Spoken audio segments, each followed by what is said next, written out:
Welcome to Secrets from the Scene, a show for local musicians who want to improve their music, grow their audience, and learn about Minnesota's music scene.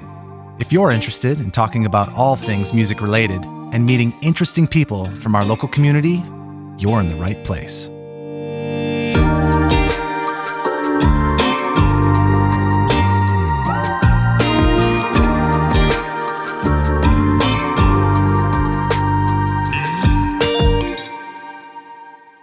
Welcome to Secrets from the Scene. My name is Stephen Helvig, and I'm your host. Today's episode is going to be a different one. It'll be very interesting. Instead of having one guest, I have three, which is great. Feel really fortunate to have my good friend Maria Coyne, who helped me put together this episode, who invited Faith Boblett and Laura Hugo as well. And together, we're going to have a conversation about the unique challenges of being a woman in music. Specifically our scene, of course, but I think this is going to translate to pretty much everywhere. You know, Maria and I had some sort of tangential conversation about this that got the idea flowing, and we thought, let's make this a podcast episode and have the full conversation because it's an important conversation to have. And already just a little bit that we dabbled into it pre-episode, it was clear that this is going to get to be really, really interesting and powerful, I think. So the goal here for us is simply to have the conversation and just be honest about what it's like. And, you know, for myself, just to probably take it in and keep things moving conversationally, and for you guys to share actual experiences. You know, hopefully this doesn't come off as being, you know, preachy or like we're trying to solve these complex problems. We know that that's not necessarily the case, but the hope is to shed some light on what it's really like, and to hopefully offer relatable experiences for some of you listeners, and maybe a couple ideas for how to make some improvements along the way. So I hope everybody listening keeps an open mind and knows that we're all just trying to make the scene better for everybody, because we all love it. We've all been artists in it, and there's always room for improvement. So with that being said, I'm going to let guests do a little bit of an intro for themselves, so it's not me just talking for the first 10 minutes. Maria, why don't you take it away? All right. I'm Maria Coyne. I'm a singer-songwriter in the scene. I've been in Minneapolis almost 10 years, and I front the band Maria and the Coynes. It's been a real pleasure to just have this opportunity. Thank you for creating this opportunity to have a discussion. Like you said, it's less about solving something and more about bringing something to light and just, you know, starting a conversation, because I think oftentimes that's all we can do sometimes. So thanks for having us. Yeah. Hello, my name is Faith Boblett. I'm a singer-songwriter. Thanks for inviting me to be a part of this. I have a band. We play out. I have a little side project called She's All That. Keep an eye out. It's covers. It's really fun. And I maybe am your dental hygienist. So I've been playing in the Twin Cities for, 14 years, which is crazy. And yeah, so anyway, I'm excited to share some experiences with you guys. I'm excited to hear from you. I'm Laura Hugo. I am originally from Arizona, from the Navajo Nation, and I've been in Minnesota for 14 years, and I've been playing around the Twin Cities for maybe a decade, and I feel old, and that's okay, because I'm not. But yeah, I'm happy to be here. I'm honored. I can't wait to kind of get into it and see where we go. Yeah, thank you all for doing this. I think this will be a really great conversation. So let's start by talking about what these unique challenges are. I think the key word is unique, because every single person is so different, and we all have unique upbringings, unique socioeconomic statuses, like access to music education or lack of. And so just coming up in the scene from different places, every single person, whether you're a man or a woman, or everything is different for everybody. But we do share challenges as women. And so there's so many different alleys that we can go down. But I just wanted to say it's just so individual. So as much as we'll highlight things that we think people can really relate to, yeah. We're all humans. Yeah, we're all all humans. Over the place, exactly. Different backgrounds, like you said. Yeah. So anyway. So this is just our experience. Yeah. And maybe you can relate. Yeah. Hopefully not too much, because some of it's bad. I mean, hopefully you don't feel alone in it. Yes, exactly. More so than that. But. Yes. Mm-hmm. Yeah, I think one of the first things when we just kind of started chatting was obviously conversation about just like underrepresentation of like women in the music scene, you know, seeing women on bills, in leadership roles in the industry, like producing and booking and stuff like that, and how that maybe affects our ability to even enter the scene in general or feel confident to begin the journey and stuff, and just not seeing ourselves in those roles initially when we're much younger and stuff. And we've talked a lot about safety too. So we could start with either of those things. Yeah. I think what comes to mind for me is when I first started playing with a band in the Twin Cities and kind of was forming that, it was men. And a lot of that experience wasn't wonderful, to be honest. Like, I remember bringing my songs to the band and having them just like totally ripped apart and like rearranged. And I'm all for collaboration and learning. And like sometimes you do have to break something down and put it back together to make it be wonderful. But it affected me from like the age of 18 or 19. I'm 33 now. I still think about it with my current band when I bring them songs, and they're very supportive and wonderful. But it's just one of the ways that it was like shaping for me as like a naive green girl, really, with, you know, trying to meander through the scene and still somehow being like bright-eyed and bushy-tailed and having all the hope in the world. And I remember sharing bills with people that were in their 30s when I was that age. I'm like, oh my God, they're so jaded. That will never be me. And that was just even more naive of me to think. But yeah, I don't know, jumping off point, how impactful that can be if the experience isn't positive. Yeah, it shapes you, obviously. Absolutely. I remember when I moved here, I was just happy to be here. I was just happy to have an opportunity to play anything, do anything. I was very shy, started going to open mics. And I had the mentality of like, I don't really know anything. I didn't have any self-esteem. I didn't have any confidence. I was just happy to be here. I wanted to learn. I went to McNally for a little bit. That was an interesting experience. But that's the thing though, is when it came to my first experience collaborating with somebody, it wasn't a collaboration. It was, I know better than you, and I believed it. So Yes. now I'm scared to collaborate. Yes. I haven't in a long time, and it's kind of like a private thing for me to write and create things. And Do you feel like there's this pressure to have it perfect by the time you bring it to your band? Like I think whatever I contribute reflects on my talent, my ability. Sort of that worth element. Yeah, my worth. Yeah. 100%. Especially my worth. And one thing I will say that helped me a lot was I started going to Plum's open mic, was the first one that I went to. Shout out to Hensley. He does wonderful things. So does JT over at Social Cider Works every Monday. But he was the first one who told me, you tell me what you want. And you have to tell people what you want when it comes to, this is you setting yourself up for what you're comfortable with on stage, because I still have terrible stage fright. But that was the first time I was like, oh, it's up to me. This is me. I get to decide. That doesn't make me a diva. That doesn't make me selfish. That doesn't make me... Asking for what you need is okay. Exactly. It's like, you will have a better performance from me if I'm comfortable, and here are the things that I need to be comfortable. And that's still hard, because in the beginning, when I didn't know anything about sound, when I didn't know anything about anything, really, I'd come into a gig as this bright-eyed, bushy-tailed, like optimistic, like whatever happens, however people treat me, I'm just happy to be here, happy to have the opportunity. And it was like, unfortunately, the only comparison I can think of, like back in the day, would be like a young female walking into Guitar Center. Oh, yeah. Kind of vibes. Or like yesterday. But yeah, it still to this, now I put on my grumpy face and no one like bothers me unless I ask. Because here's the thing, I am very good at asking for help when it comes to these things. I'm very good at asking questions. If I want your help, I'll ask for it. And I've had shows where an audience member has seen me. There shows where I've had to set up the sound system, which wasn't super complicated, and I knew how to do it, and I, had been doing it for a while. And an audience member was like, "You need some help with that, sweetheart," and just sat there the whole time I was setting up, pointing at things, telling me what to do.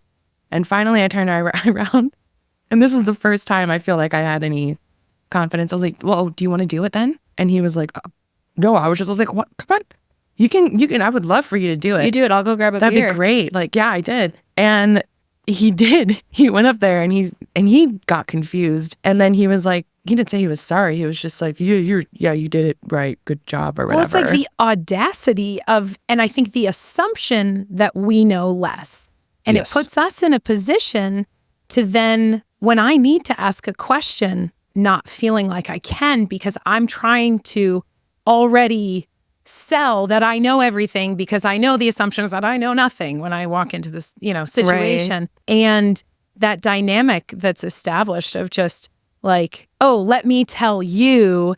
And like, I totally identify with what you're talking about with like monitor mixes. Like, I feel like a lot of being a woman in the industry can be like condensed into this metaphor of like asking for what you need in a monitor mix took me years. And like, I still struggle with like, ooh, I've already asked for 2 variations of, I need more vocals. Does that make me sound selfish? No, I'm the lead singer. I need to hear the vocals in the monitor mix.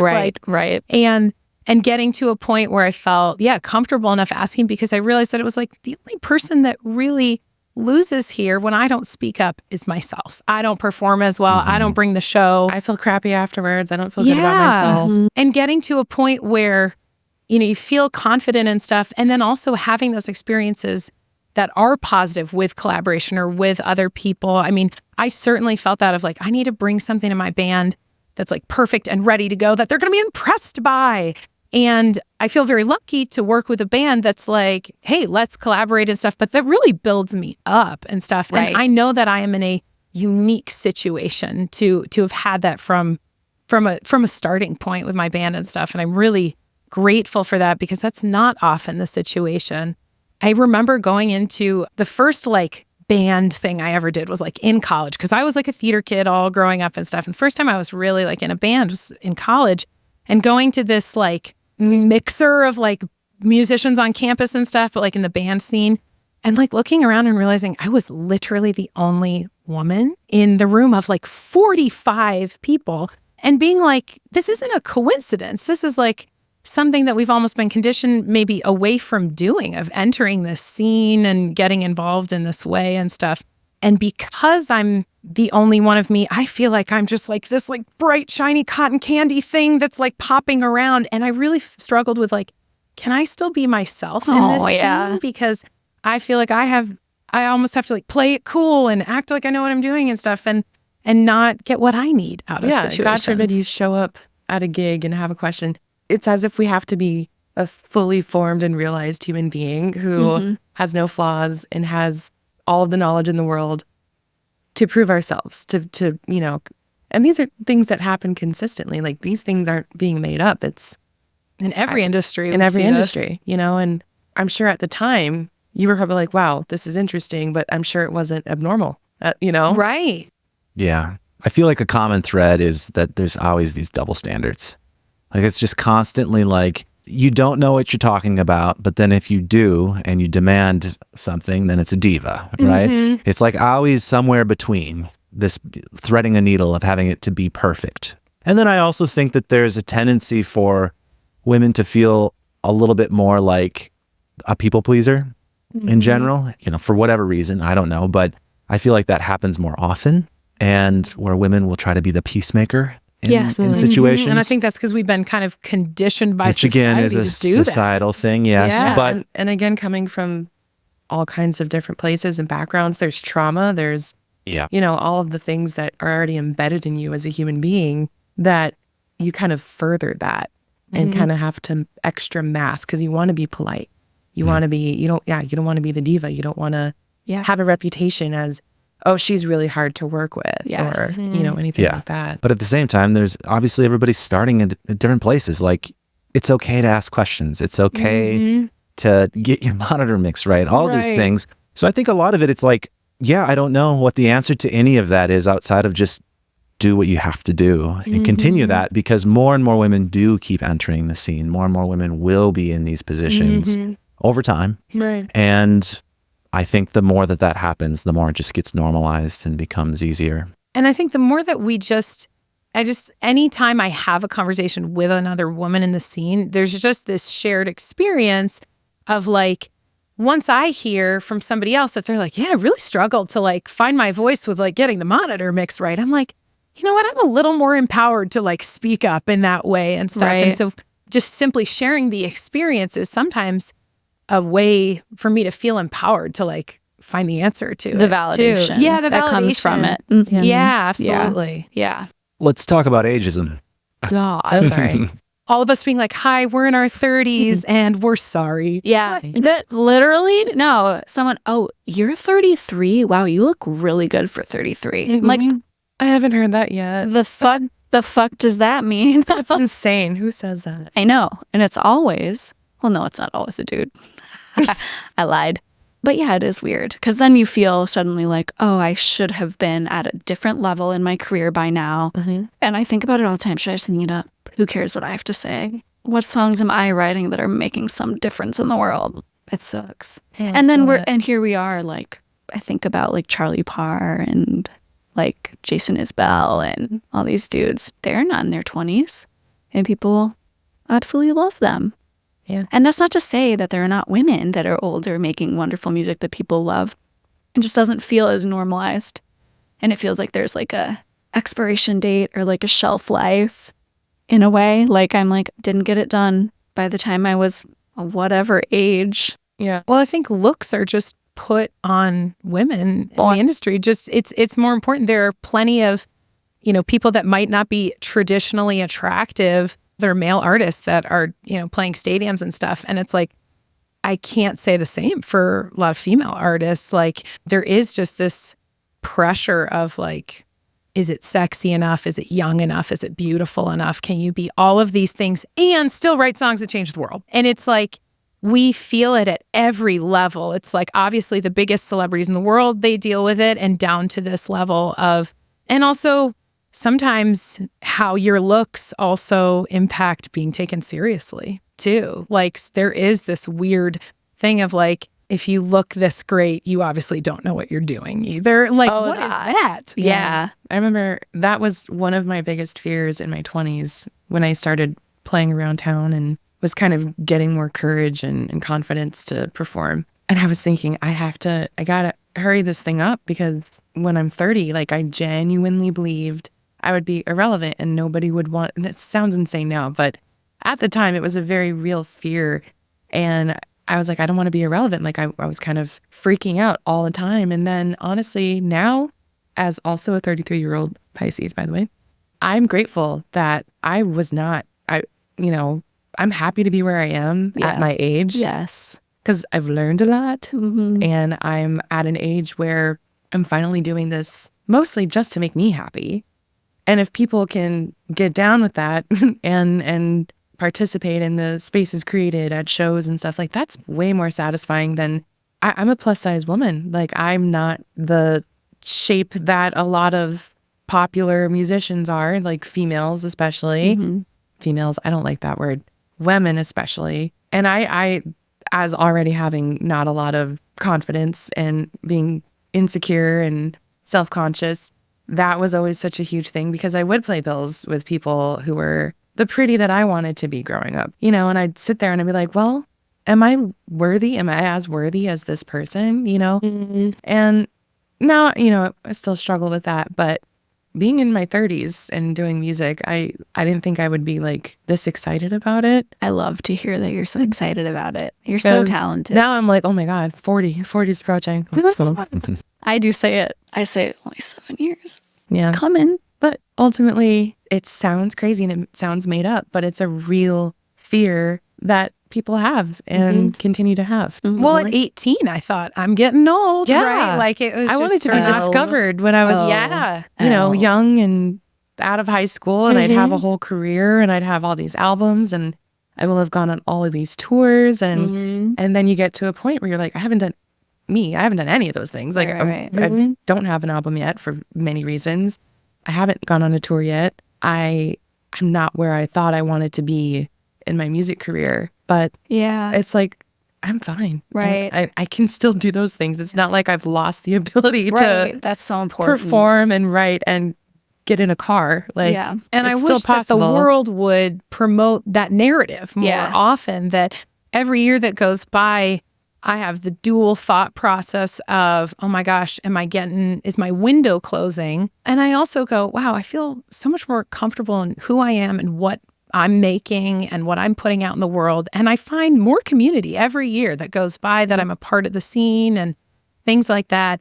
And I wish that that those could like coexist. That they weren't kind of on opposite ends of the seesaw, right? Like it's like the more experience you get, the more comfortable you are, the less you're worried about this made up window closing. Like what window? Well, you know, and I think too, the classic, like, can women have it all, thing that we've been fed our whole lives. One of the things that really inspires me about the Twin Cities scene is how many moms I see in this scene gigging and doing the thing, and how much it inspires me to see people pursuing their dreams, and in particular, women pursuing their dreams and doing the having it all thing. And maybe they still have a day job. Maybe they just perform. Maybe they, whatever the combination of things is in their life. But I always find that so inspiring, that because I was told, I feel like just by media and all of these things as I was growing up, that it was like, yeah, you're going to have your career and then you can be a mom later, or then you can do that thing. But it's like, you better do it. You better do the career before anything else. Yeah, they're all windows. Yeah. All windows you're going to miss. And I just think seeing a more human side of like what this life looks like as a gigging musician and stuff, I think music really is supposed to be about. Is the music. And I'm not the less about whole the visuals. Package, it's not about what I look like. It's about what I'm creating and what I'm sharing and the experience we're all having with our audiences and with our bands and with ourselves. And it just sucks. It takes away from that. Oh, I hesitate to say this, but I did have somebody say to me one time, a man, he said, oftentimes the most talented musicians aren't the most attractive. And I don't know if that was directed at me, but I felt like it was. And I was just like distraught. And that was just a comment. Who knows? I don't know. But it definitely still stays with me. God, that pisses me off to no end. But I didn't know how to take it. Initially, I was young, so I took it to heart. But now, God, I don't know. I can't. Music is music, man. Thoughtlessness the expectation that we have it all together and that we do it all by a certain time, but we're also so selfless and gracious and grateful, but then someone can say shit like that to us. Yeah, and they don't think twice about it. And maybe that space, and maybe they didn't mean it like that, but just like think about it, because we are raised, in this society, in this patriarchal society, to nurture, to care, to blah blah blah, all this stuff mixed in. Like you said earlier, there's trauma, there's certain things that impact us individually, but then we're worried about being divas. And I had a really fun conversation with Siri Undlin of Humbird. Love Siri. We went to Privilege together, not to brag, but we were talking about someone in the scene, a woman, and I was having some kind of gripe in my brain. I was like, I don't know, I'm getting diva energy and I don't like it. And she helped me reframe it. She's like, for sure, maybe. And that is maybe broadening the spectrum in a way for us to ask for what we need, and it's not so diva-y and like recognizing it in ourselves, like our perception of what might be diva, because we're so worried about doing it ourselves. But then like starting to view that as like, yes, she's being assertive. Yeah, like that's beautiful. Perfectly reasonable requests. Yes, for literally setting a show up or fine tuning everything. This is part of it, and I've been doing this for 20 years and kind of situations. And fortunately, I don't really run into that anymore, because I'm just like, do this, I don't care. But I'm polite, I'm like, hey, could you please da-da-da-da? But it's hard. It's hard to know, like, if you're being rude and disrespectful and just plain, diva, like the definition of diva, that's one thing. But it's like, where's that line for you right now? How do I not cross that line so that we can have a good relationship moving forward? Because I want to come back here. Well, there's also a real imbalance of power in any performing arts industry. I've seen this even with my sister, who's an actor. It's like, you're the actor, the casting agent is the yes or no, right? They're the make it or break it for your career, right? And so you're like, I'm willing to do anything to like be like, I'm going to be great to work with and all this stuff. And because they kind of hold your fate in their hands and stuff. And I feel like in the music industry, And especially on a local level too, when everybody's trying to build their brand, they're trying to build their careers, they're build their network or their team, the imbalance of like, oh yeah, I'll do that gig for free because I really want this person to like me so that they give me another opportunity and stuff.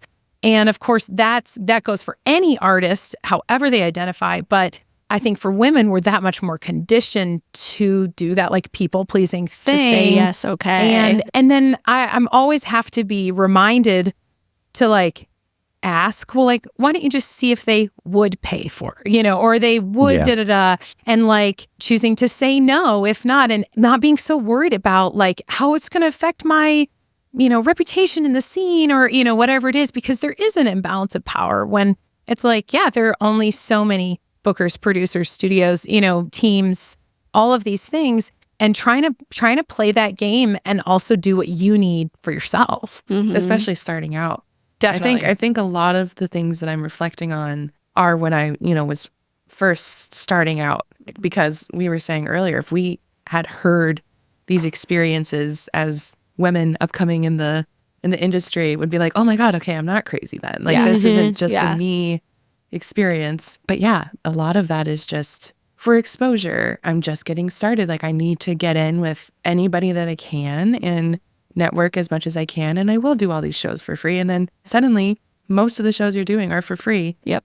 And, it's insane. Yeah. And it's kind of, I think like when I first started playing with a band, it was like about cutting my teeth. Like I was like, sure, I'll take a Wednesday at 11:30 p.m. And like, it wasn't that it was like $0, but who's coming out to a show on Wednesday at 11:30? Probably not that many people. But yeah, it gets to a point where the confidence builds. You know your worth, okay, I can tell this festival, no, I'm not bringing my band 4 hours away for $200 or whatever. And yeah, but it's hard. And some of those are industry problems too, like just industry-wide, right, for everybody. Yeah. And I think trying to find balance of like, what am I preconditioned to just like not ask for and stuff, and just simply like hearing somebody be like, and so I said no to it, and that's okay. And it was like inspiring, right? It's like, like maybe can do I that. can say no. Maybe I can ask for more vocal in my mix, Yeah. Or maybe I can negotiate. Yeah. Maybe, the power of negotiating. Yeah. Maybe it's okay to start negotiating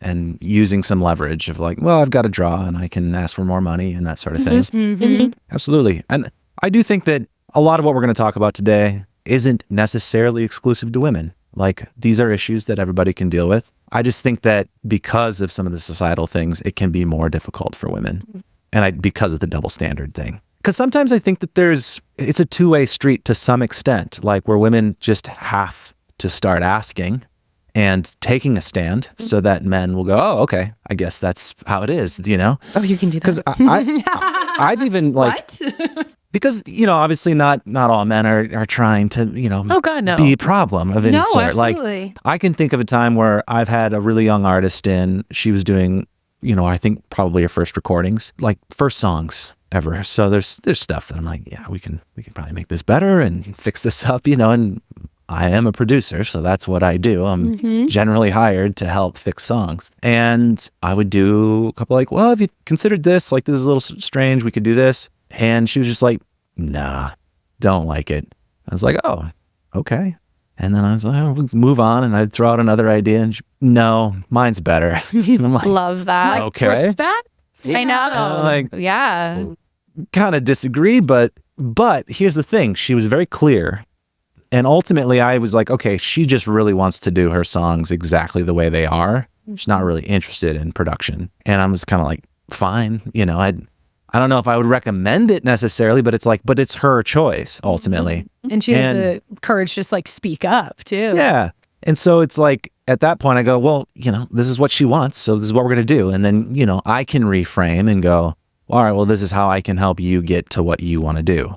But in my defense, that's what I'm supposed to do, is try to offer suggestions to make things better. So I think men can sometimes feel like, well, do you want help or do you not want help? And there's an element of like, we have to communicate. We have to be very clear. And the more that I think women can say, I'd rather be a diva than a people pleaser, then change will, occur too. I think too, it's like the role that like a producer is in very different than like the role that the booker or the sound guy's in, where it's like you're there to be part of the collaboration.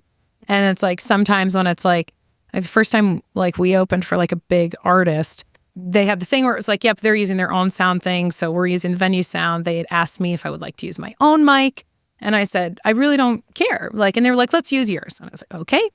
And then we finish our set, we get off the stage, and the guy proceeds to like, and it's like, we've just finished our set, I need to go sell merchandise. The guy proceeds to tell me for 10 minutes why that wasn't the right mic to use and how I should have, done all this stuff. And it was him who was like, we're using your mic, and it was his job to run sound, right? And I just remember thinking in that moment, wow, I would say I've been lucky in the industry so far to have worked with a lot of fantastic people and like had good experience and stuff. And that was one of those times where I was like, this is somebody who is just like speaking down to me, and I'm letting him too. Like I didn't speak up because I was like, I want to go sell merch. I want to get out of this conversation so I can go do my job still. And so sort of that difference too of like, yeah, like we need to communicate, we need to speak up on our behalves and stuff. And then it's like sometimes being like, when is the time to be like, to pick your battle? Yeah. Yeah. You're like, this is, because sometimes it is like, you know what, no matter what I say to you, no matter how I frame it, it's not, like, I'm not going to change your mind. And it's our job too to like educate. No. It's not our job to babysit your feelings. Totally. During this very professional thing that we can have fun, or you can be weird. Yeah. And I remember, I like that. It can be professional or it can be weird. You can have fun or you can be weird. Yeah. You can be professional, you can be weird. I want that on a t-shirt. Yeah. That's good. It's Laura Hugo merch coming soon. Lord. Hopefully. But I remember when I, again, was first starting out, the name that I went by was Just Call Me Hugo. It was all squished together, and I was hiding behind it because it's very ambiguous. Like, you don't know what's going on there. Like, it's a weird thing. Hiding behind it because I'm a lady, and hiding behind it because I'm new and scared to like be vulnerable and like share my music because it's a very personal thing. Yes. But I remember one of the first shows I did as Just Call Me Hugo, the sound person didn't know that I wasn't a guy.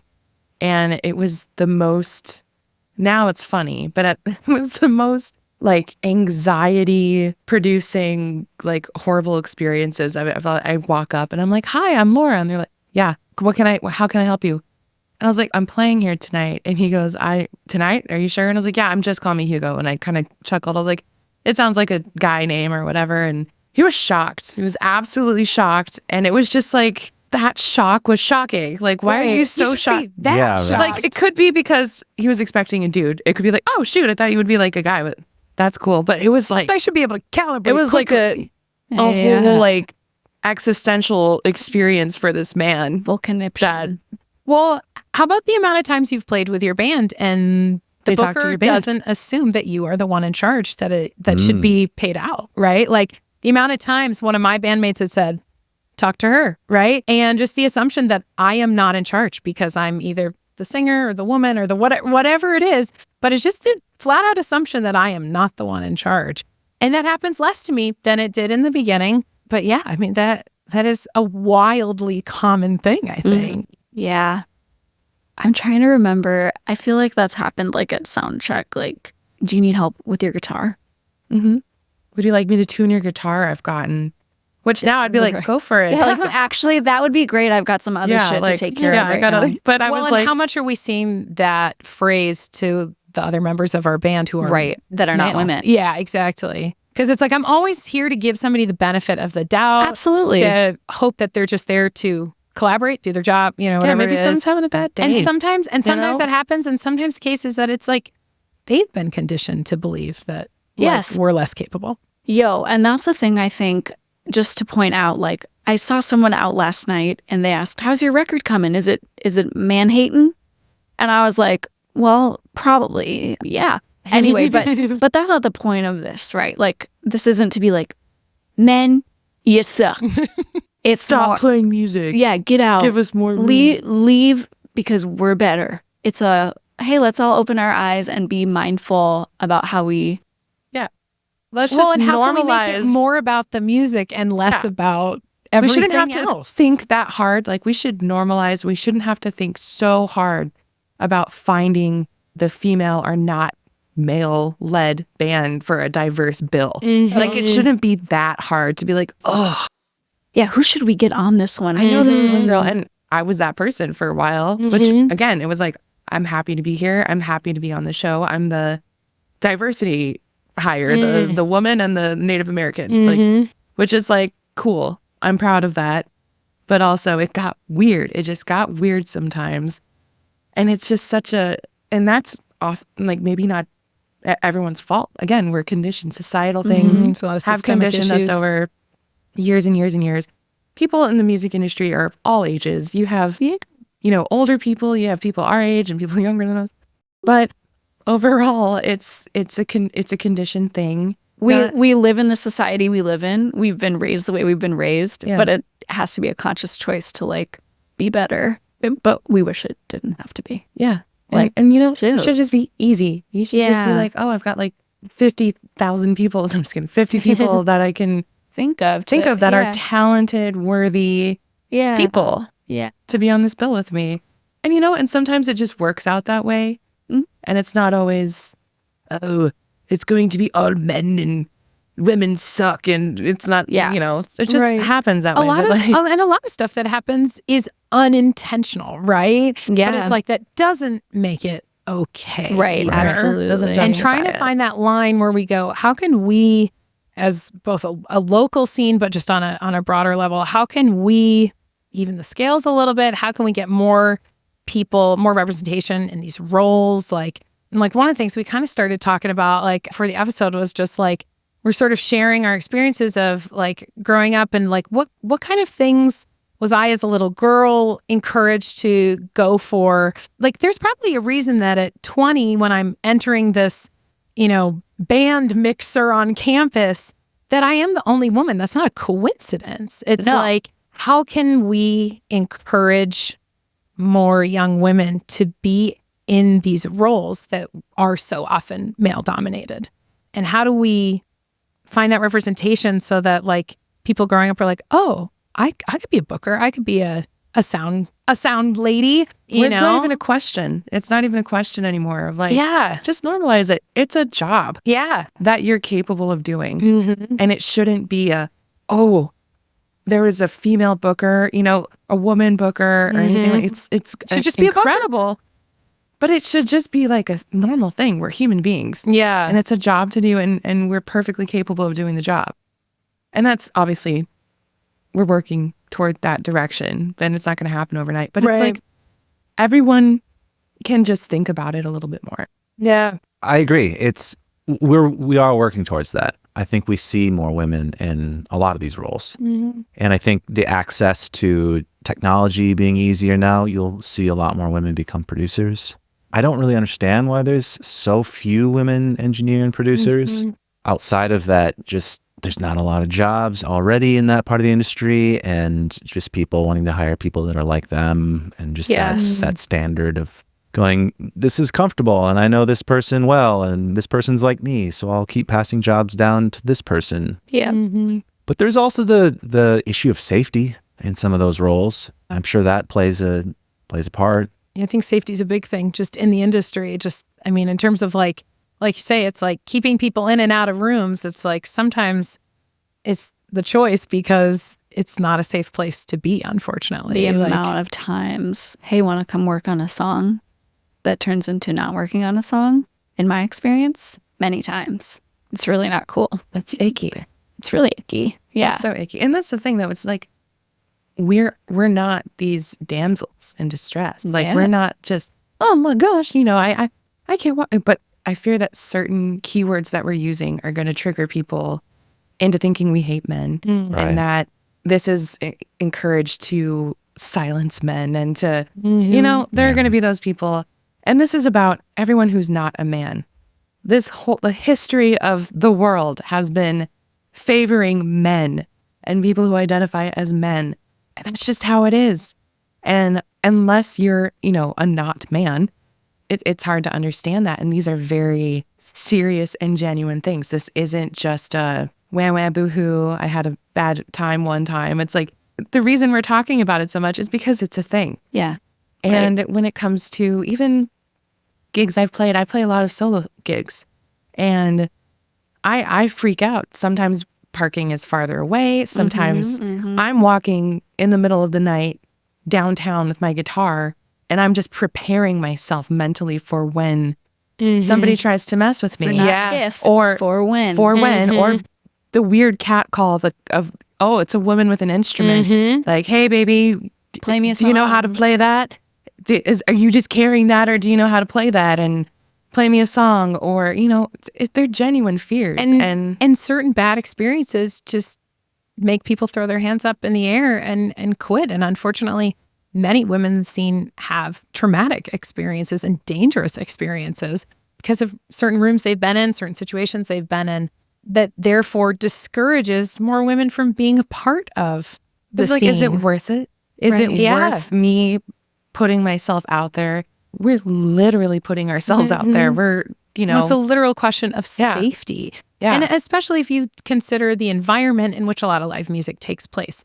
Late at night, city areas, like you said, parking, just never what we want it to be. Alcohol. Alcohol plays a role. Yeah, absolutely. And then, it's like, this is not a combination of things that makes women feel intrinsically safe, for sure. Right. And so it's like, how, I always appreciate when a venue has parking designated for the artists. And it's like, artists generally might just think like, wow, that's really nice. I don't have to pay for parking at the gig and stuff. Women are thinking, great, this is a safer way for me to get to and from this show. How long it'll take me to get to my car. Yeah. And the amount of times that with my bandmates, we've been strategic about when we go to the car together, because I'm certainly not going to the car by myself. And I think it would be a luxury to not have to worry about that.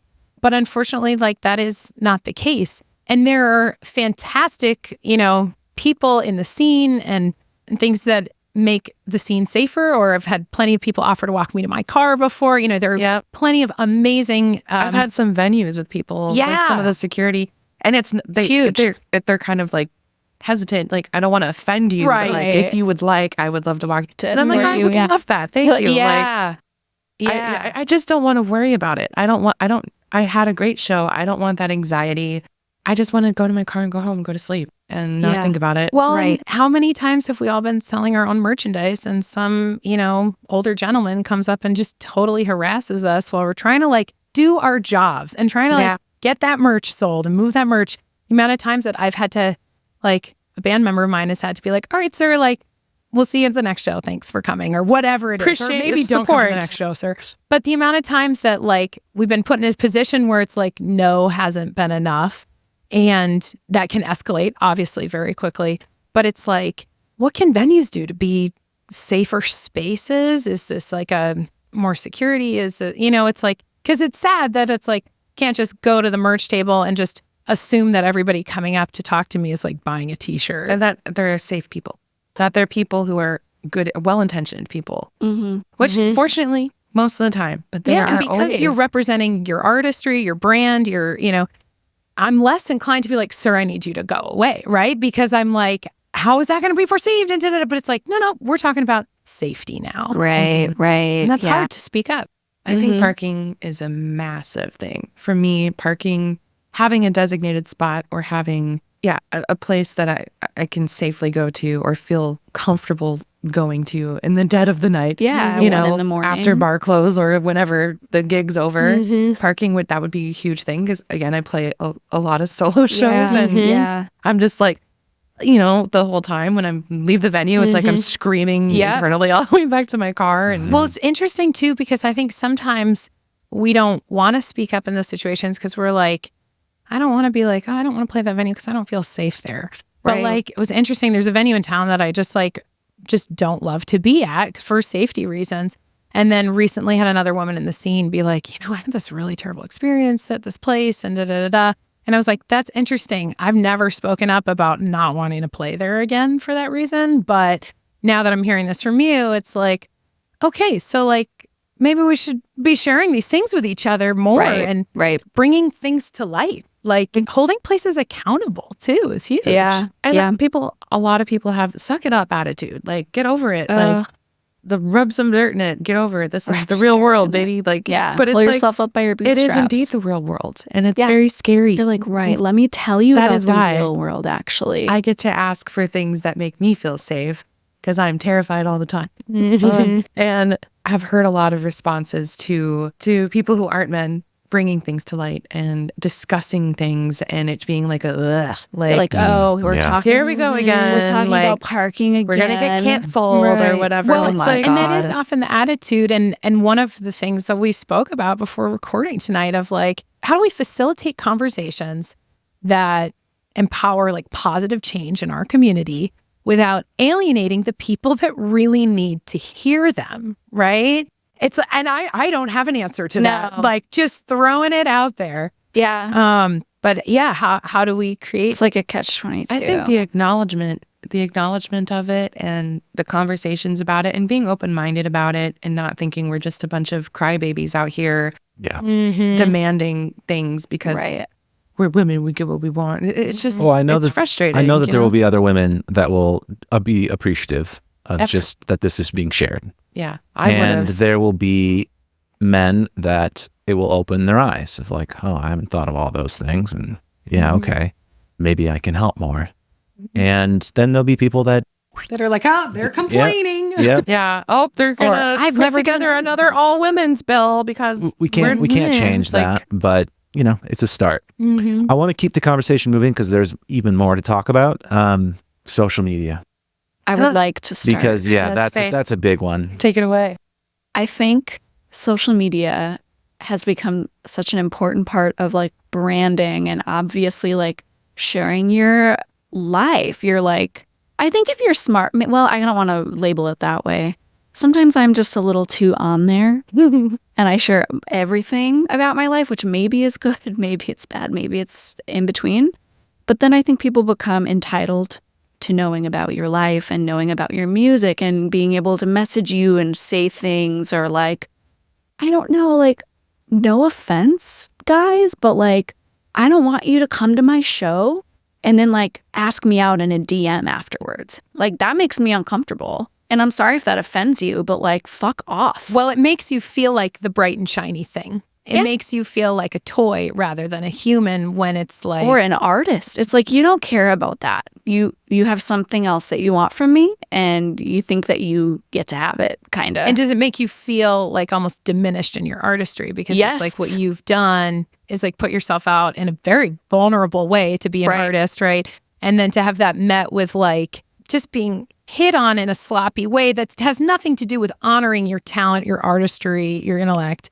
And we see that specifically in social media. It's like people are a lot bolder in social They're media than they hiding are behind in real their life. keyboard. Yeah. Yeah. Yeah. I just, it drives me nuts. Or like, yeah, you'll post something and they'll be like, oh, like cute shorts. And it's like, oh, is it about the shorts? Or like, what? Yeah, yeah. How dare oftentimes you a post wear those is- shorts on the internet? Yeah, like- why wouldn't I comment on it? Well, it's like a post that's about your music is often derailed by a comment that you got to report to delete it because it's like, I'm not interested in the sugar daddy, whatever it is that like, yeah. you know, comes up and stuff. On a side note, I would be interested in a sugar daddy that I don't actually ever have to hang out So with. glad that we have this platform to talk My about. Venmo is, anyway, I'm kidding. Sorry. Well, what about too, like the pressure of like appearance and stuff like that on social media too, like women artists and like how we have to look and present. And so not only what we're opening ourselves up to by simply existing on the platform as women, which is just opening ourselves up to a lot more unsolicited messaging, but also like the internal and external pressure we feel to, you know, goes back to some of what we talked about with ageism and sexism in the industry in general. Well, and then there's if you decide to want to use sex to sell, like how that's perceived by men and women, Yeah. Totally. you know, and that's completely different standard for women versus men. Mm-hmm. That's so true. You know, if you happen to be a woman that is very traditionally attractive, then how, you know, being online is extremely difficult because you're criticized no Then matter it becomes what. about your body. It's Yep. like, Mhm. oh, I'm not going to take you seriously because you don't take yourself seriously. Mhm. Yeah. You know? Right. Insane. I like to bucket by like eating oatmeal and promoting a show. Literally. I like to even it out. Oh, I'm like, all right, I'll post something that's maybe a little, but then I'm going to show up with my hair looking how it does in the morning, eating oatmeal with like the little eye patches being like, you should really come to my show this weekend. Because I'm just showing you that it's not usually like that. It's not the bikini But the fact pic that every you've day. had to really curate it in your mind Right. is like, yeah. like a whole thing in itself. And I've often struggled too with like, how silly can I be? How authentic can I be? How everything is perceived, and I still want to look good doing it because I know that plays a role in it too. Yeah. And that's kind of sad too. It took a long time for me to like let people tag me in candid photos at performances because I just like couldn't bear to look at myself existing in the world. And it took a long time, and it got to the point where I just kind of said, that's what you look like. And you are kind of a public persona now. Like you are vulnerable and you're sharing yourself and you're sharing your music. So then, I got really excited, and I used to post a lot more selfies. I used to post a lot more annoying stories about random things. And God forbid I share my, opinions on things. But I haven't really been posting a lot of selfies because I'm like embarrassed about it. And there have been some really cool pictures that people have taken over the years that I, could have just posted, or maybe I'll just put it in my story. It'll be there 24 hours and it's gone. And it's something that I think about far too often. And that's on me, but it's also like, You've also been taught to think that I've way. also been approached by men who have tried to like kiss me or have tried to whatever, ask me out. And it's like usually like older gentlemen. But there was one time I was working at a place and I was walking home, and the guy had come to where I was working as a barista and said, I'll see you outside. And then when I did go outside, he was out there and just kind of like chased me on his bike, and then traffic stopped and let me run across the street. my And then the gosh. traffic kept going. And he was telling me that I should be grateful that he even offered. And I've heard that so much. I should be grateful that to be pursued like that. to be pursued and that's not good for my brain or my heart. And I know logically like that's absurd. But that it sucks to have somebody telling you that to your face. What a fucking violation. No, It's insane. It doesn't feel good. And those are the things that make you who you are. And those are the things you carry with you. So when it comes to social media, I think about, I'm not the, traditionally attractive person. I'm not going to be posting, like cute little booty shorts and outfits and stuff, but that's fine. But I'm also over analyzing what I'm posting. Am I trying too hard to look pretty? Am I trying too hard? Is this selfie angle what I actually look like? Are people going to make fun of me because that's not what I look like in real life? And it just became, it got to a point where I just didn't really post that much about my face and anything. But now it's like, whatever. All I can do on social media is be myself, share the things that I want to share.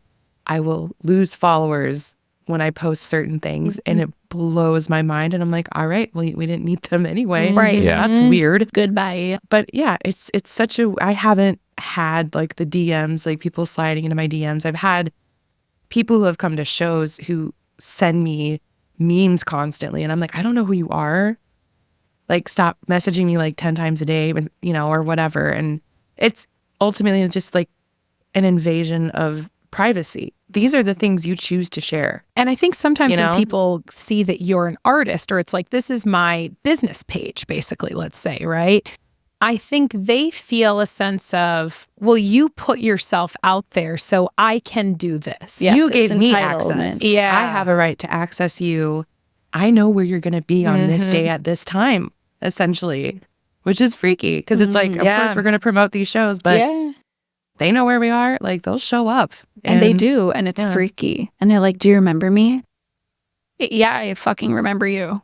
Bye. I don't like it. Yeah. I don't know. I've thought about just like being like done, but it's really difficult. Well, it's a necessary evil for our industry because it's like social media is not an option. And I like to have fun on Instagram. Yeah, Like, right. I like it to be lighthearted. I like it to be, but it's just. Well, let's talk about how you ultimately deal with it. Like, what are some strategies? I block people Blocking, I do a lot of obviously. blocking. all the time. Yep. How often are you getting like DMs that are, Like inappropriate Inappropriate, DMs? yes. It depends. It really, like, I feel like it fluctuates for sure. But yeah, I've gotten less like picture-y like of like me because I know what it will bring to me. But it's weird because you're always thinking about like from a business standpoint, like interaction, engagement, boosting. You want people to see your promotions of the shows. Don't mess with my algorithm, man. Yeah, don't fuck with the algorithm, bro. So it's really tough, but I don't know. I think what's always disappointing to me is like, let's say I post, cover video of myself, just me and the piano, 30-second clip, whatever. And, you get some comments and they're like, yeah, I love this song, whatever it is. And then you get the inappropriate comment and somehow it diminishes what you've just put out there. You just want to take it down. Yeah, because it makes you not want to post it, or it makes it feel like when the post gets that kind of attention, it makes it feel lesser. And it's like, actually, what I did here was like put something out into the world that's like That's good beautiful. and creative and beautiful. Yeah. And like this response diminishes that, it belittles it. It makes me the bright and shiny thing and not the artist, the human, the whatever. And it is easier than it once was to like, I feel like report block, like all that kind of stuff. But it's like, it does take a toll. And that's a toll that we're not reimbursed for, like. No one pays us to have social media. Yeah. And I think I struggle with kind of the necessary evil part of it, of like, like social media is just, it's not an option. So there would be opportunity costs for sure. And I even think I think you had mentioned this earlier of how many times people invite you to collaborate or, work on something that that's not the real agenda. Right. And that would lead to just saying no to all of them.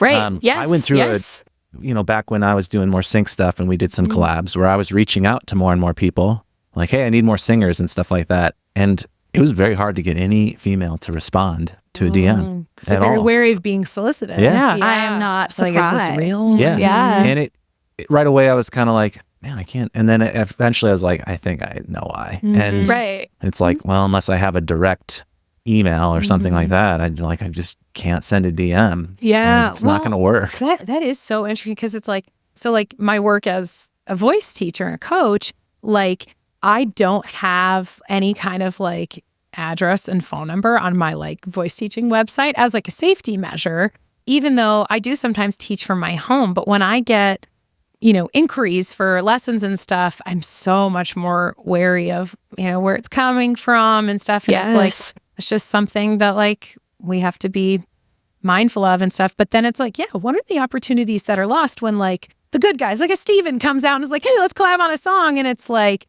yeah, exactly. But if I'm still a stranger, then it's how like would a you know? stranger is a stranger. Yeah. So Yeah. And if the experience has been colored by another. Well, and sometimes something has maybe happened. Let's say there's somebody in the scene that people don't speak up about behavior-wise because they don't want to suffer the consequence of being blackballed. Like I think, in that category of things. Totally. Or harassed by said person. Yeah.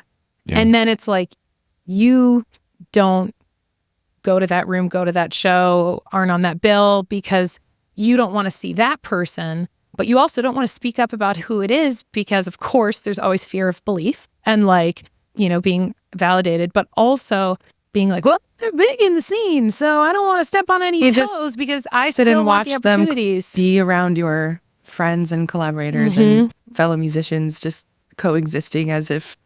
And that's where that power dynamic comes back. Makes into play. me sick to my stomach. Yeah. I was at a show recently where I left because I saw someone that did something terrible to me like a year and a half ago. And I was like, I don't want to fucking be in this room. And it was like, how lame that I'm the one leaving. You suffered the consequence of somebody else's poor actions. Yes. It's just so, yeah.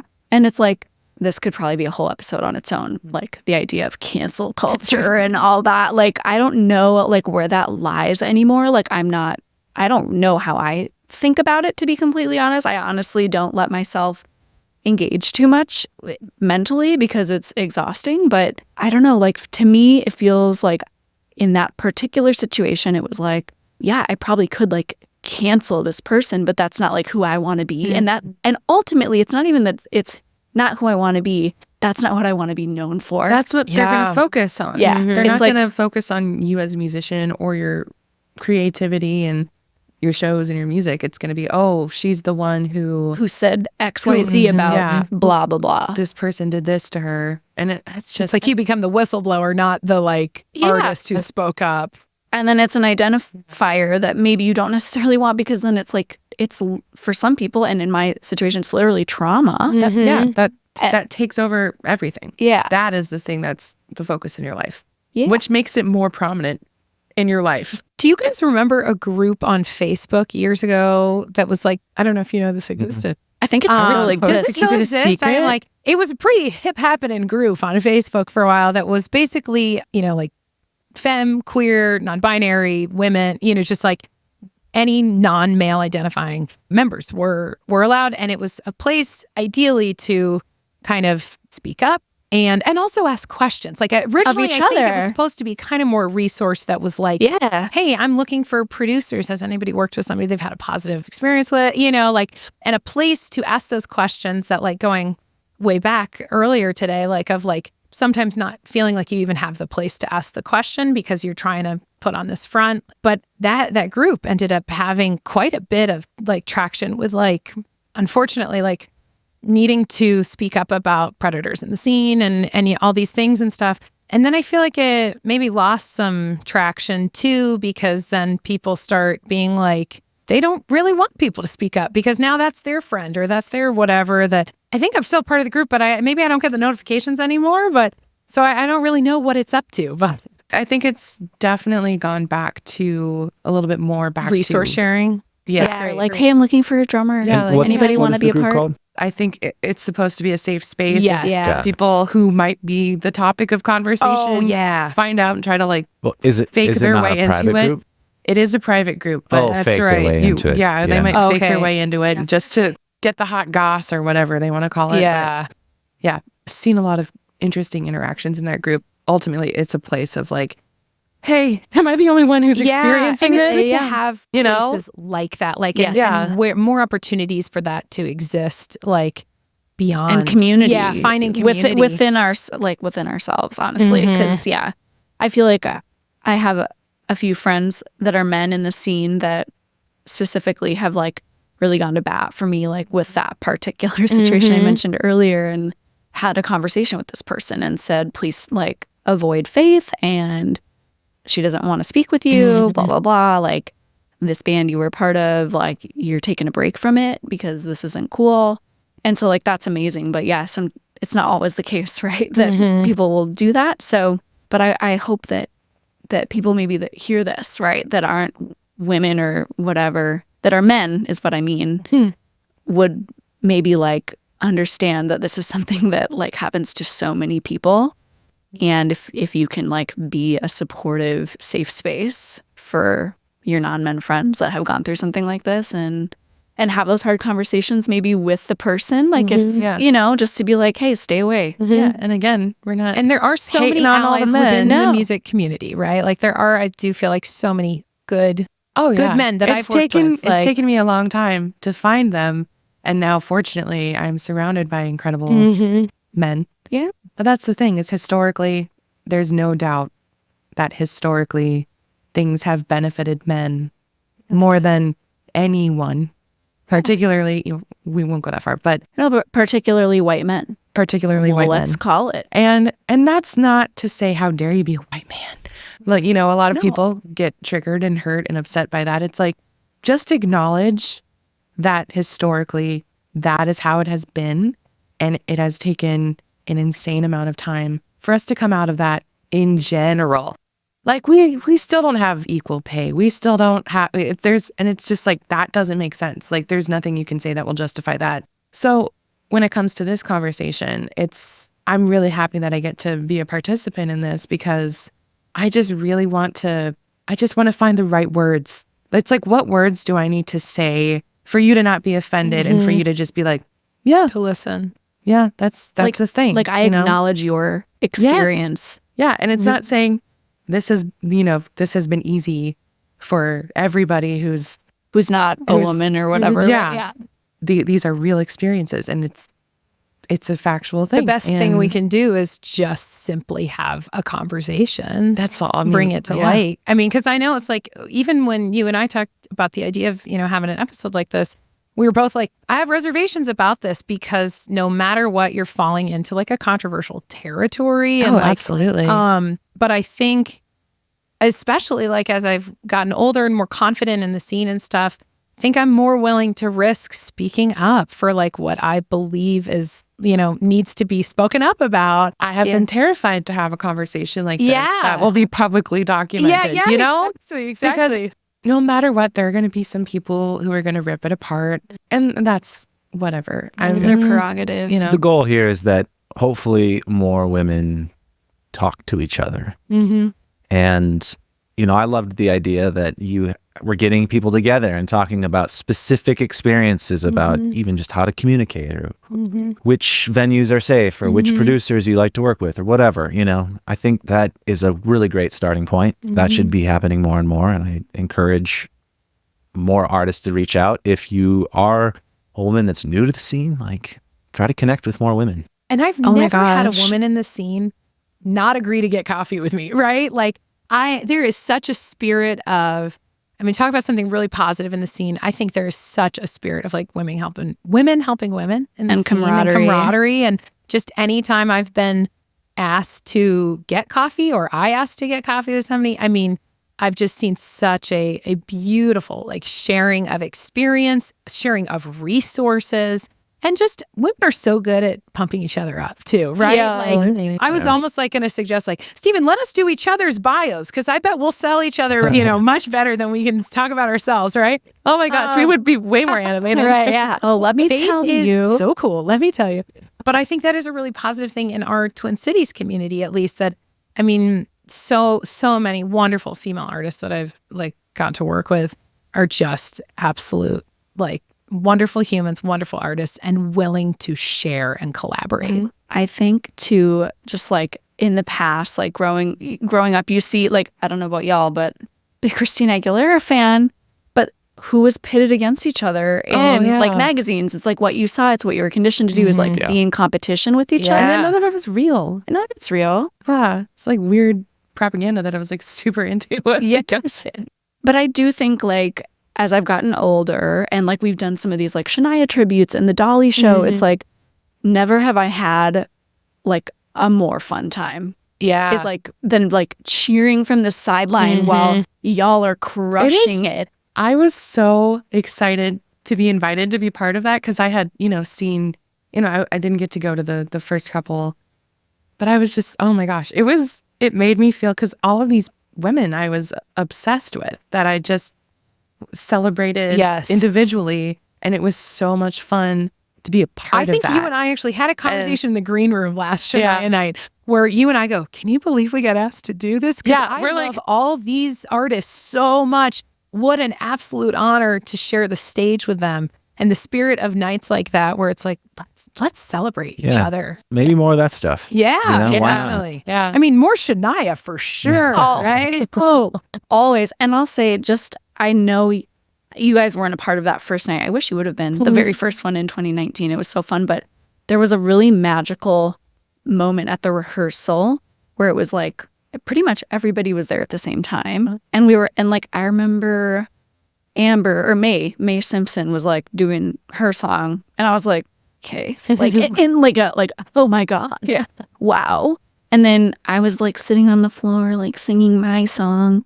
And then she like whapped me on the back and was like, are you kidding? And we were all just like, just fangirling. the spirit of it. Yes. And I always joke about, I have this very, very fine line between complete and utter admiration and what am I doing? I quit. And I think that like riding that line, it's not jealousy. It's not, it's like, what am I doing? Who do I think I am? But then that's reciprocated. Right. Literally. And I'm like, well, what is happening? And I have to tell you, the Shania shows and the Dolly show, that might be one of the first times I've ever experienced something like that. The joy that it brought me and the confidence that it brought me. Yeah. And I'm not used to singing without playing a guitar or playing an instrument. And it was the first time I really did anything that I was really excited about. But I had you up there, and that made me feel so much better. And you were, Faith was so encouraging. And I was just like, Faith thinks I can do it.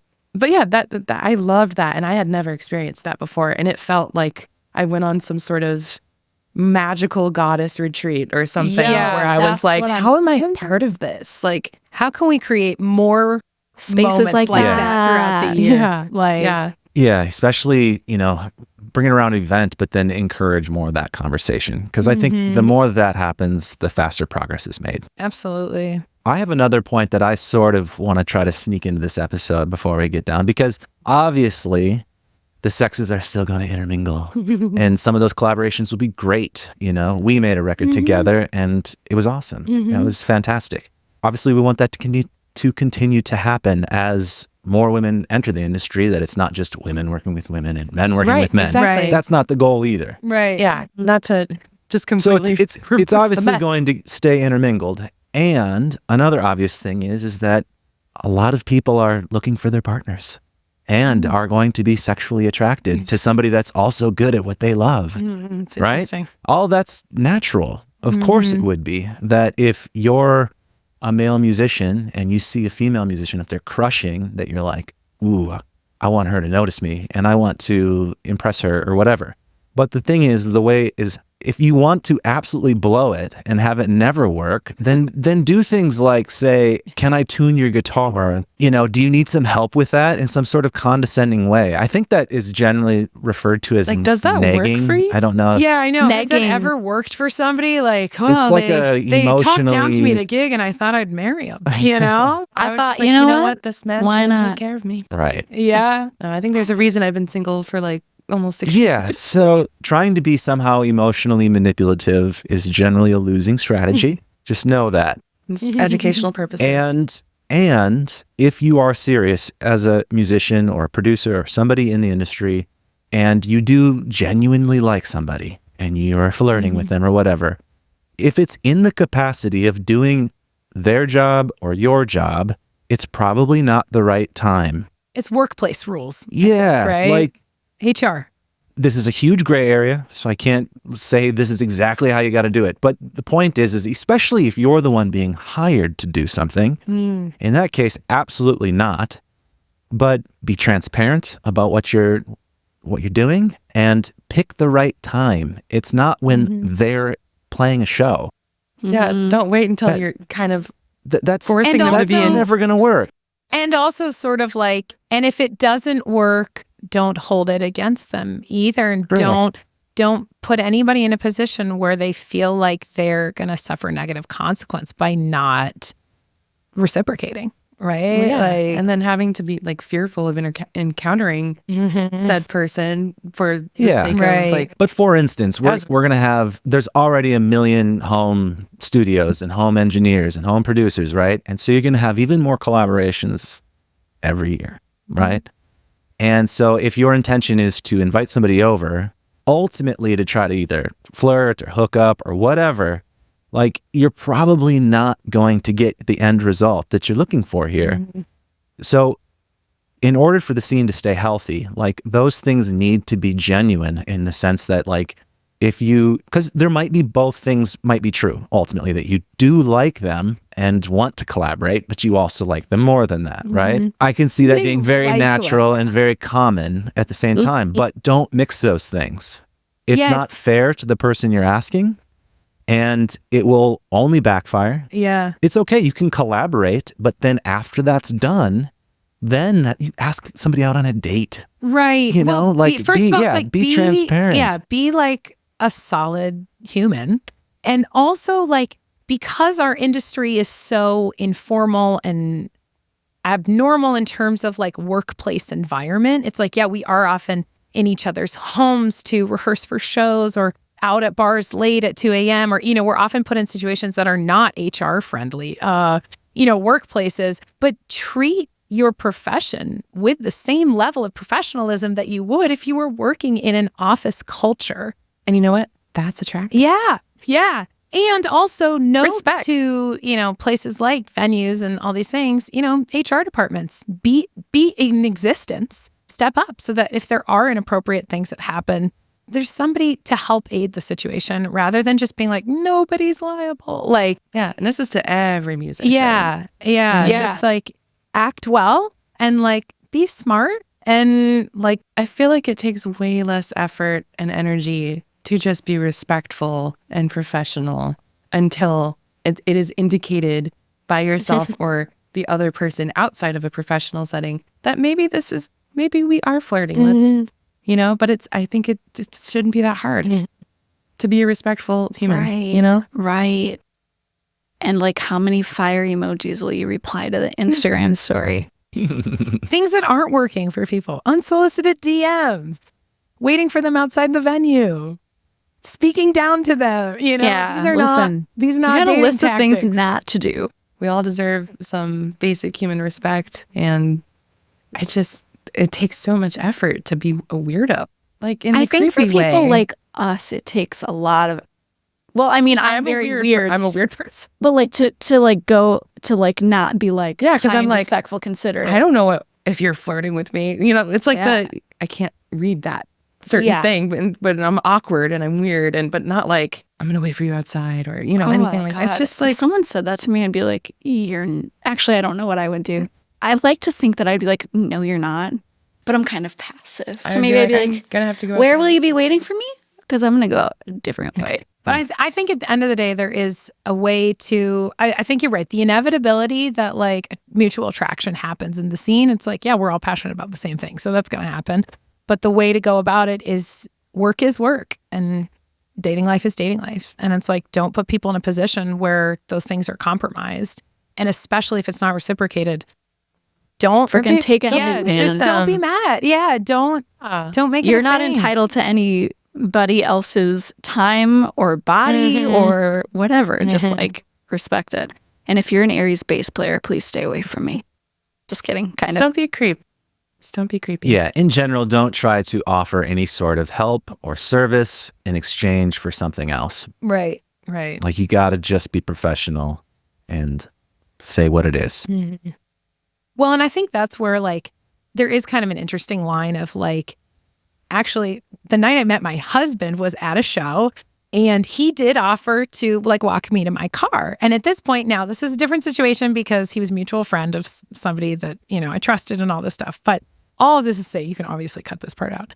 But if you have good intentions and you do want to like pursue somebody or something, you may want to help. You may want to help that person get to safety with their car and stuff. Unfortunately, understand that it's like we have been conditioned with good reason to be very wary of this. And so maybe that's not the way. But this is where venues, you can step in and make sure that there's somebody to walk them to their cars. You know what I mean? No, but I think your story is exactly the point. In that, yes, sometimes it's legitimate and you might actually find your partner that way. Because that happens for a lot of people. These are the people that we hang out with. This is our community. This is our family. This is where you are most likely to find a partner too. Right.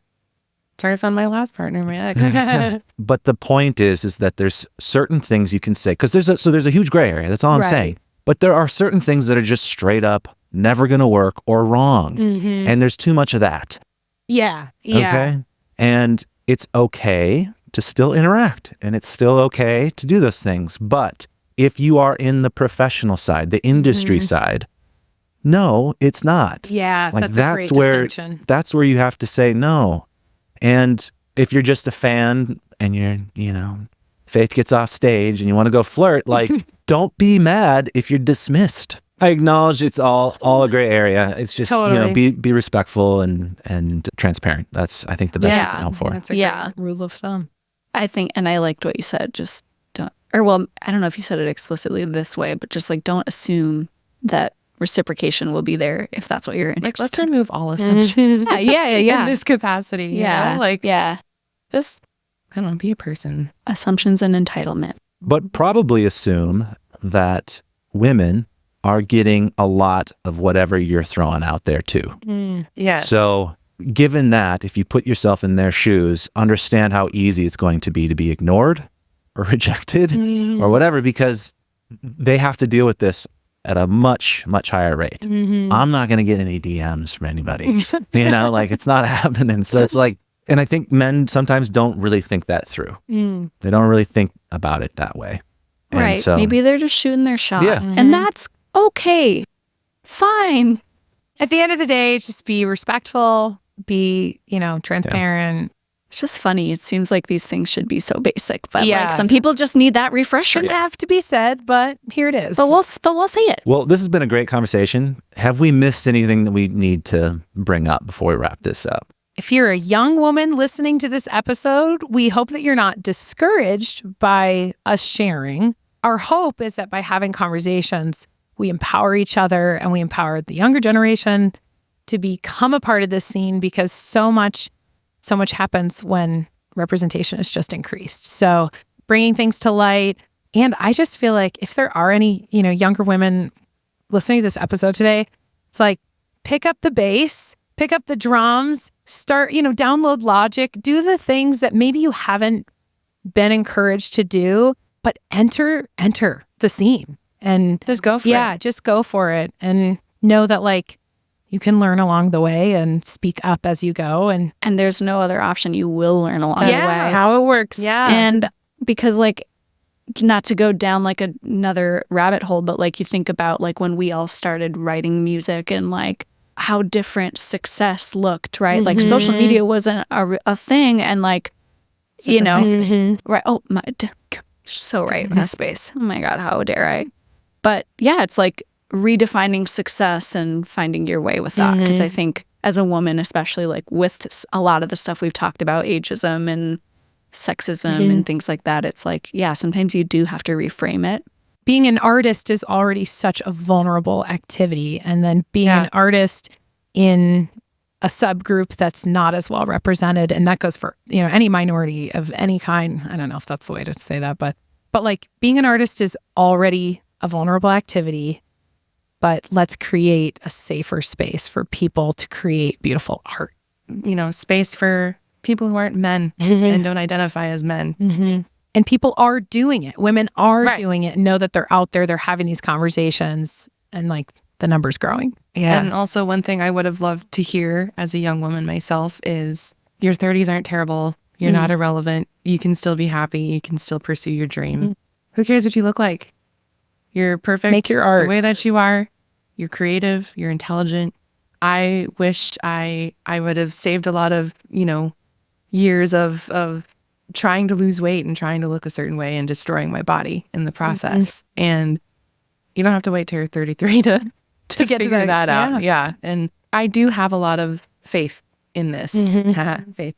But I have a lot of hope for this. And I've already seen a lot of improvements over just my time in the scene here. Totally. We're not saying that every, venue we walk into, there's a man in our face or trying to kidnap us or something or assault us. But I just really wish people would take that more seriously and just acknowledge it. Just take a minute and think about what it might be like and how you might come off in that way. And especially, I've gotten a lot of comments about my looks, and it's not relevant. No. That's the thing that's not relevant. I love that. I feel like it's good. Calling the sugar daddies that don't require anything from this episode. Yeah. Faith needs it's my Venmo. Well, I I'm usually, just at the kidding. end of every episode, I usually ask, what is the guest's secret from the scene? But I kind of feel like both of those were already very, very good tips. But if anybody wants to add anything else, we can do that now. Otherwise, we'll wrap it up. I think, Stephen, thank you for providing a platform. This is just awesome to have this conversation, and hopefully it's just the beginning of many conversations. So thank you for using the podcast to not only do so much great resource sharing in other episodes, but just creating an opportunity to speak. Yeah. I have a secret from the scene. If you are a non-man and you would like an internship with Stephen, you could email him. It's true. I was saying before, as we were discussing, how it's so strange why there's not so many, like, especially in the recording engineer and producer side of things, that it's so heavily male dominated, that in the 15 years I've been doing this, I've only had one woman reach out, one, for an internship. And so I don't know what that is, but if there are more women out there, you should reach out to me, but to any studio. It's fine. If you're interested, Doesn't hurt to ask. go for it. Yeah, Absolutely You're go talented. for it. You're capable. Yeah, you got this. Well, this is great, and we obviously acknowledge that we didn't cover everything. Sure. Yeah. There's more depth, there's more groups, there's more problems, there's things we didn't cover, but there's also more podcast episodes in the future too. So if anybody listening thinks we left out something that absolutely needs to be the next episode, the next topic, then hit me up and let's figure out how to cover that one next. As long as it's in effort to make things better for the scene, then it fits the podcast. Thank you guys so much. Thank you for This having was great. Yeah, thank you. And I hope it helps some people out there. And for all you listeners, thank you for taking the time and taking this seriously. And if you think this is a conversation that you know that somebody else needs to hear, then share it. And we'll all be helping out in our small little ways then. Love it. All right. Thanks, everybody. We'll see you next time.